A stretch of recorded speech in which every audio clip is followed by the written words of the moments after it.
রানী হোমডেলিভারিতে দেখুন মনে হচ্ছে গোলাপ বাগান বাগান। এর কাছে কেউ ঘেসতো না। রানী হোমডেলিভারি। তো বন্ধু প্রথম থেকে দেখাই আজকের মেনুটা। দেখুন চিকেন কষাটা বানিয়েছি, দেখেন না, জিভের জল চলে আসছে। তার সাথে এই গোবিন্দভোগ চালের খিচুড়ি, মা অন্নপূর্ণা ভান্ডারের মতন খিচুড়িটা দেখুন খালি।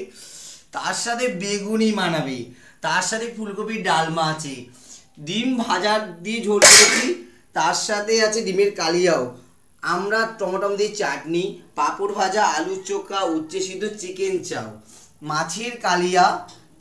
মাছের কালিয়াটা দেখেছেন? তার সাথে ডাল, ফুলকপির ডালমা, রাইস তো আছে। বন্ধু খাবে তো তোমরাও চলে আসো আমাদের বাড়িতে। জমিয়ে খাওয়া দাওয়া আজকে সেই আয়োজন। দুরান্তভাবে গোবিন্দভোগ চালের খিচুড়ি একটা বড়লোক বাড়িতে বিশাল কোটিপতি বাড়িতে অর্ডারটা এ যাবে আর চিকেন কষা যাবে তার সাথে। বন্ধু খাবে তো তোমরাও চলে এসছো। টাটা বাই বাই, সবাই ভালো থাকো বন্ধু। পারলে আমার ভিডিওটাকে ইউটিউব চ্যানেলে একটা সাবস্ক্রাইব করে দিও বন্ধু। সবাই ভালো থাকো।